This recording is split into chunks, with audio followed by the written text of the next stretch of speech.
वंचित बहुजन आघाडीने महाराष्ट्रातील 29 महानगरपालिकांच्या निवडणुकांमध्ये पूर्ण ताकदीने सहभाग घेतला। आमच्या कार्यकर्त्यांनी, पदाधिकाऱ्यांनी तन मन धन पूर्णपणे लावून त्या ठिकाणी उमेदवारांचा प्रचार केला आणि अनेक ठिकाणी वंचित बहुजन आघाडीचे नगरसेवक हे निवडून आलेले आहेत। अशा अनेक जागा आहेत की ज्या अतिशय थोड्याफार फरकाने या आम्हाला गमवाव्या लागल्यात। 2 नंबरवर राहिलेल्या उमेदवारांची संख्या लक्षणीय आहे महाराष्ट्रातील सर्वच महापालिकांमध्ये। मी आपल्याला ती आकडेवारी सांगतो जी माझ्याकडे आलेली आहे। चंद्रपूर महानगरपालिकेमध्ये वंचित बहुजन आघाडीचे 2 उमेदवार विजयी झालेले आहेत। अमरावती महानगरपालिकेत 1 उमेदवार विजयी झालाय।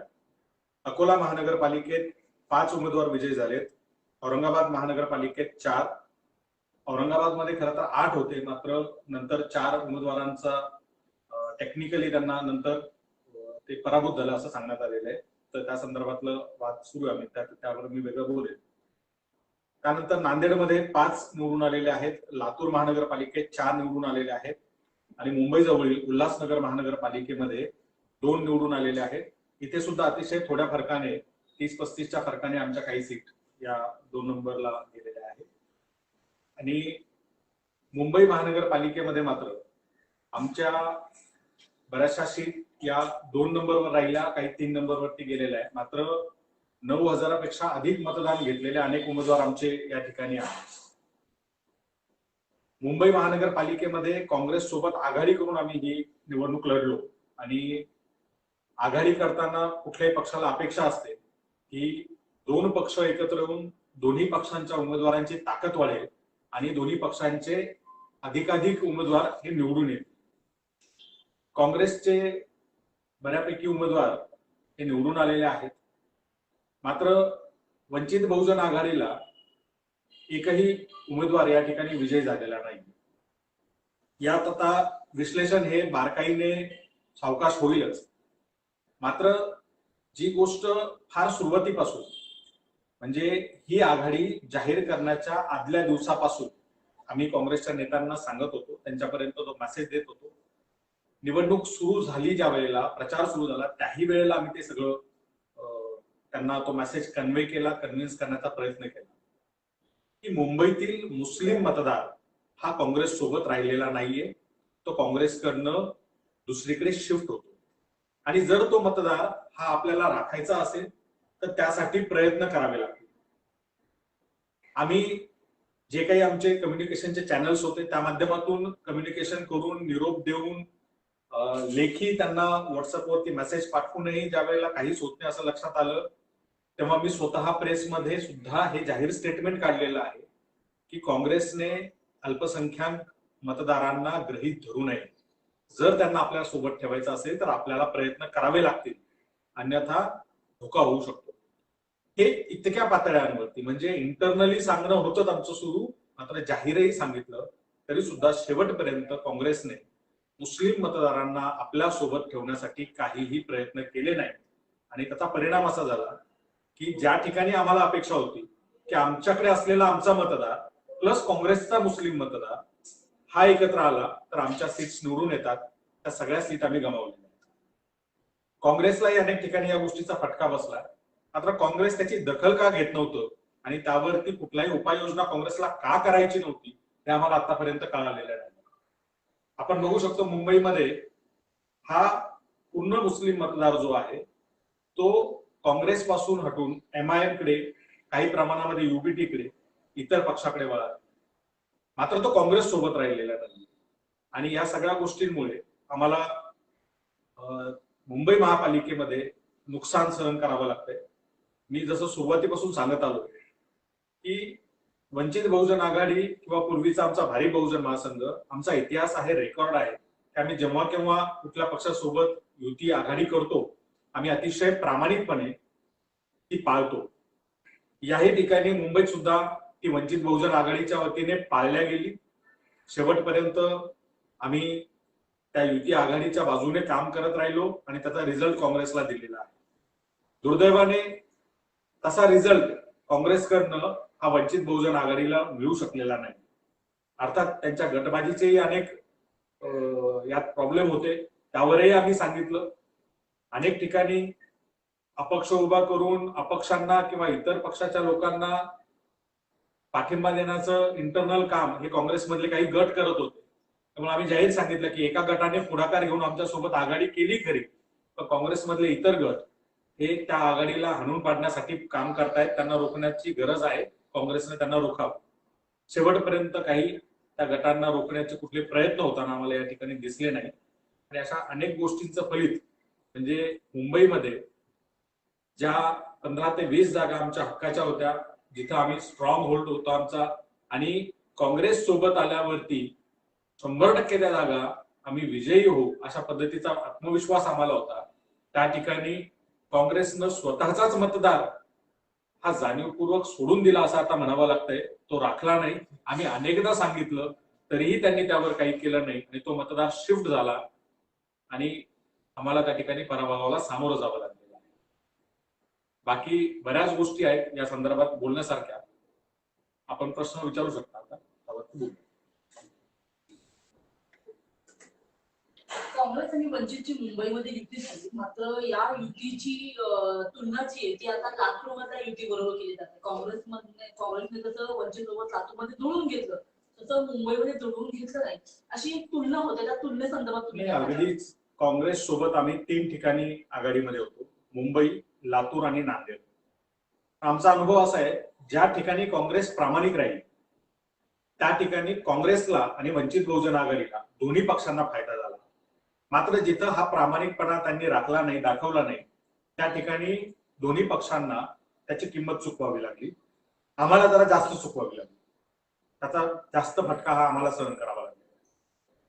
काँग्रेस सोबत लातूरमध्ये आघाडी झाली, त्या ठिकाणी बाळासाहेबांनी सभा घेतल्या, आमच्या कार्यकर्त्यांनी पूर्ण ताकद पणाला लावली आणि जास्तीत जास्त जागा या काँग्रेसच्या तिथे निवडून आणल्या.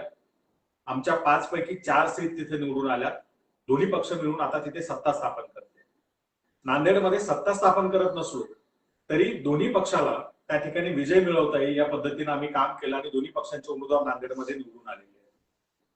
मुंबईमध्ये मात्र जो समन्वय नांदेडमध्ये किंवा लातूरमध्ये होता, जो प्रामाणिकपणा काँग्रेसने लातूरमध्ये आणि नांदेडमध्ये दाखवला, त्याचा काही अंश जरी मुंबईत दाखवला असता तर चित्र कदाचित वेगळं राहिलं असतं. या संपूर्ण युतीच्या काळामध्ये युती तुमची जाहीर झाली, मात्र प्रत्यक्षात युती दिसली नाही. अनेक ठिकाणी काँग्रेसचे नेते आणि प्रकाश आंबेडकर हे एकत्र मंचावर दिसले नाही. जिथे एका ठिकाणी दिसले तिथे केवळ त्या भागामध्ये पर्टिक्युलरली पाहायला मिळालं. आपण मुंबईचा जर विचार केला एकत्र फक्त जिथे वंचित बहुजन आघाडीने सभा घेतल्या तिथे एकत्र दिसले आणि तेही आम्ही त्यांना बोलवलं, त्यांच्या नेत्यांना बोलवलं, त्यांच्या उमेदवारांना बोलवलं आणि त्यांच्या आणि आमच्या उमेदवारांचा आम्ही संयुक्त प्रचार केला. वंचित बहुजन आघाडीच्या सोशल हँडल्सवरती सगळ्या सभांचे लाईव्ह फुटेजेस तुम्हाला पाहायला मिळतील, फोटोग्राफ्स पाहायला मिळतील. फक्त वंचित बहुजन आघाडीचा उमेदवार आहे असं कुठेच दिसणार नाही, बाजूला काँग्रेसचे उमेदवार आहेत. आमचा प्रत्येक नेता, प्रत्येक प्रवक्ता भाषणात सांगताना दोन्ही चिन्ह सांगायचा की वंचित बहुजन आघाडीचा गॅस सिलेंडर आहे आणि काँग्रेसचा हाताचा पंजा या निशाणी आहेत आणि या दोन्ही आपल्याला चालवायच्या आहेत, दोन्हींना आपल्याला निवडून आणायचंय. म्हणजे आम्ही प्रामाणिकपणे शेवटपर्यंत त्यांच्या उमेदवारांचा प्रचार करत राहिलो, त्यांचं चिन्ह लोकांना सांगत राहिलो, त्यांच्यापर्यंत पोहोचवत राहिलो. अशा पद्धतीचं चित्र मला अनेक माध्यमातल्या मित्रांनी सांगितले की कुठेच काँग्रेसचे जिथे जिथे उमेदवार होते त्यांनी तिथे जो काही स्थानिक प्रचार केला त्यात हे दिसत नव्हतं. त्यावरून अनेकदा प्रश्न विचारले गेले. आम्ही त्यासाठी कम्युनिकेट करायचा प्रयत्न केला. आम्हालाही अपेक्षा होती की जसं आम्ही करतोय प्रामाणिकपणे तसं तुमच्याकडनंही ते घडायला हवं. दुर्दैवाने ते घडलं नाही. सगळ्यात मोठी गोष्ट, हा जो मुस्लिम मतदारांचा मुद्दा आहे, त्यावेळेस आमच्या लक्षात आलं की मुस्लिम मतदारांना वंचित आणि काँग्रेस एकत्र आले, हा प्रॉपर मेसेज जोपर्यंत पोहोचणार नाही तोपर्यंत ते आपल्याला टिकवून धरता येणार नाही आणि काही प्रयत्न करावे लागतील.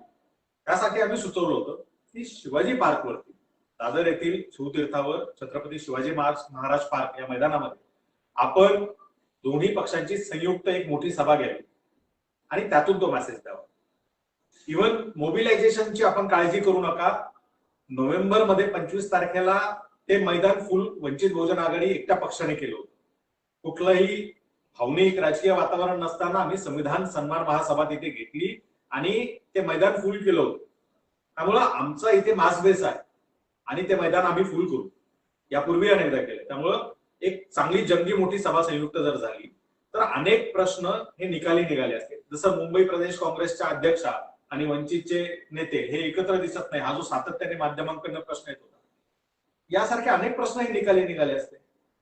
मात्र शेवटपर्यंत आम्हाला त्याच्यावरती योग्य प्रतिसाद मिळाला नाही आणि ती सभा काही होऊ शकली नाही. त्यामुळे आम्ही फोकस केला की आमच्या उमेदवारांसाठी आम्ही ज्या ज्या ठिकाणी फिरतोय त्या त्या ठिकाणी संयुक्त सभा घ्यायच्या, त्यांचे उमेदवार बोलवायचे आणि त्या ठिकाणी त्यांचा प्रचार करायचा.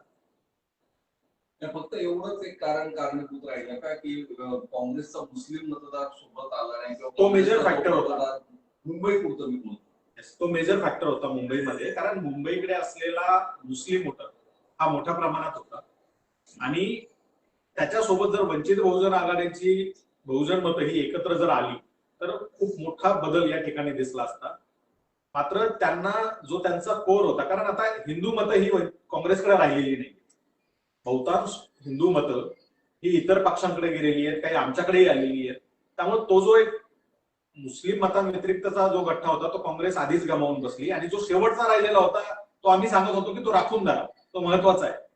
त्यासाठी आपल्याला त्या समाजात जाऊन बैठका घ्याव्या लागतील, त्यांचे प्रश्न अजेंड्यावर घ्यावे लागतील, समजून घ्यावा लागेल आणि अगदी आम्ही इथपर्यंत सांगितलं होतं की त्यांना आपल्याला शब्द द्यावे लागतील की हे तुमचे प्रश्न आम्ही 100% सोडवू, मात्र आपल्याला ही निवडणूक जिंकावी लागेल, भाजपला हरवावं लागेल.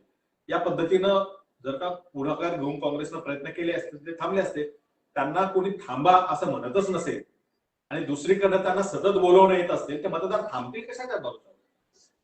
हा जो निष्क्रियपणा काँग्रेसमधल्या नेत्यांचा होता, तुमच्या जुन्या मित्रांकडे ते गेले, असं वाटतं त्यांच्याकडे काही प्रमाणात गेले, सपाकडे काही प्रमाणात गेले, उद्धव ठाकरेंच्या काही पक्षाकडे उमेदवारांकडे काही प्रमाणात गेले. पण ते मूळ जिथे होते तिथे जर ते राहिले असते तर आज चित्र वेगळं राहिलं असतं. एक वेळ की तुमचं मुंबईमध्ये आघाडी होती, 3 ठिकाणी होती, प्रामुख्यानं मराठवाड्यामध्ये. मात्र विदर्भात आघाडी होऊ शकली नाही. विदर्भामध्ये वंचितचं पाठबळ जे आहे ते मोठं आहे. अकोल्यासारखं ठिकाण आहे, नागपूर आहे आणि संभाजीनगरमध्ये का होऊ शकली? जिथे आम्ही प्रत्येक स्थानिक युनिटला, प्रत्येक जिल्हा कमिटीला आणि शहर कमिटीला आम्ही अधिकार दिले होते की तुम्ही स्थानिकला बोलणी करा की आपल्या शहरामध्ये कुठला पक्ष हा आपल्यासाठी योग्य आहे, कुणाची ताकद आहे आणि जर चांगला आपल्याला जागा वाटपामध्ये योग्य स्थान मिळत असेल आणि निवडून येण्याच्या आपल्या उमेदवारांना मिळत असेल, एकमेकांसोबत येऊन जर का चांगलं चित्र होत असेल, सत्ता स्थापनेपर्यंत आपण जात असू, तर तो स्थानिक पातळीवर तुम्ही निर्णय घ्या. वरती त्यांनी फक्त कळवायचं किंवा आम्हाला हे योग्य वाटतंय, हा आमच्या बोलणीचा फायनल आमचा आकडा शिवसेनेचा, त्यावरती वरतून मान्यता घेऊन ती जाहीर करा. या पद्धतीचं हेच सगळ्या ठिकाणी झालं. मात्र अनेक ठिकाणी, म्हणजे आता औरंगाबादचं उदाहरण सांगतो, ज्या प्रभागामध्ये आमचे उमेदवार 4चे 4 निवडून आले, लीडवर होते पूर्ण, तिथे भाजपचा आमदार नारायण कुचे अधिकार नसताना रिटर्निंग ऑफिसर पर्यंत जातो आतमध्ये कक्षात, रिटर्निंग ऑफिसरची गाळाभेट घेतो, रिटर्निंग ऑफिसर त्यांना शुभेच्छा देतो आणि त्याच्यानंतर मतमोजणीमध्ये एक बंद पडलेलं मशीन जे होतं ते शेवटी आणलं जातं. त्याच्यात काय ते बदल करायचे टेक्निकल ते केले जातात आणि आमचे 2,500 लीडवर असलेले उमेदवार हे डायरेक्ट मागे फेकले जातात आणि भाजपचे निवडून येतात. नारायण कुचेची बहीण तिथे उभी होती उमेदवार म्हणून. त्यामुळे हे जे काही गोळ आहेत याच्या संदर्भात आम्ही 100% शेवटपर्यंत न्यायालयीन लढाईपर्यंत आम्ही ते नेणार, आम्ही सोडणार नाही. आम्ही तिथलं सीसीटीव्ही फुटेज आणि ते सगळं मागितलंय. नारायण कुचेच्या एंट्री पासून ते एक्झिट पर्यंत प्रत्येक मिनिटाचा आम्हाला सीसीटीव्ही फुटेज हवं हे आम्ही त्यांना मागितलं. त्यामुळे या पद्धतीचे गोळ करून, म्हणजे तिथे आज आमचे 8 उमेदवार विजयी असते, त्या ठिकाणी 4 उमेदवार हे छलकपट करून आमचे हरवण्यात आलेले आहेत. 4च उमेदवार हे आमचे प्रभाग क्रमांक 3चे जे ते विजयी असतात.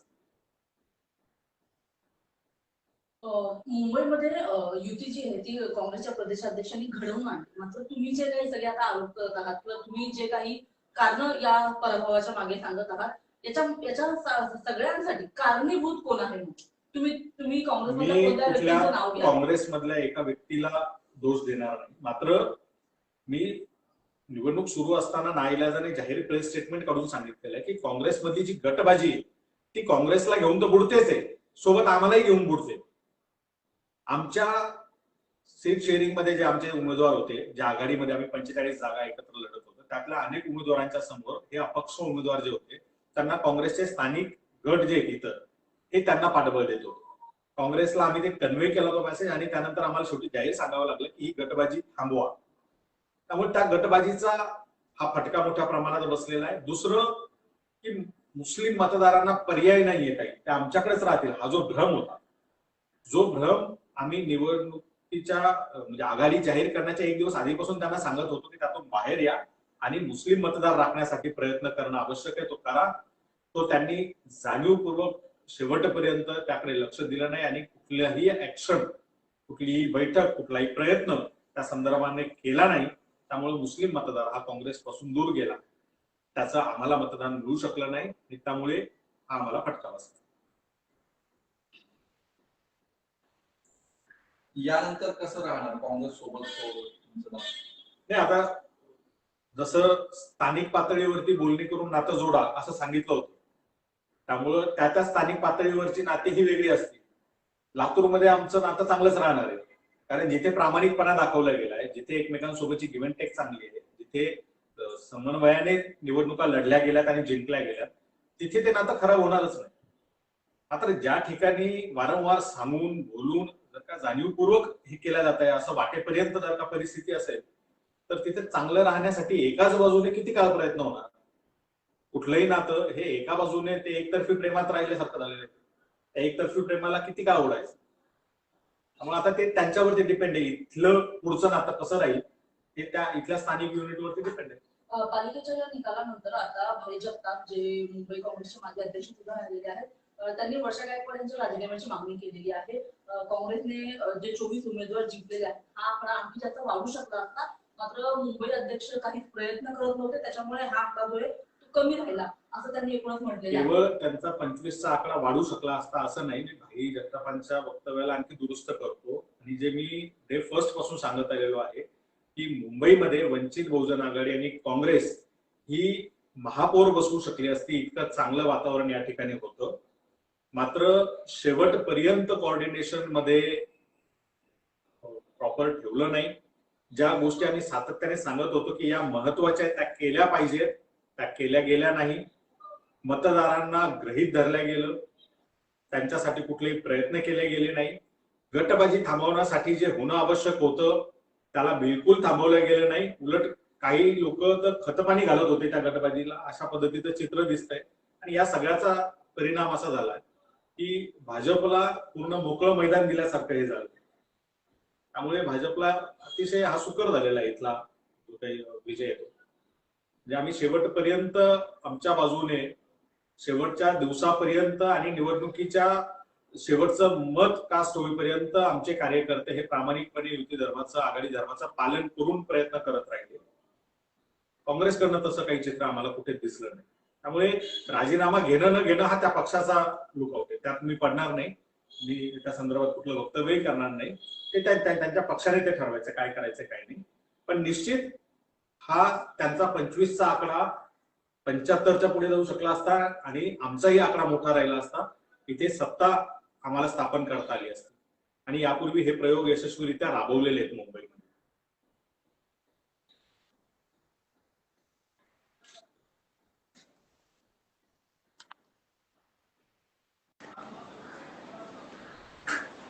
ठीक, थँक्यू.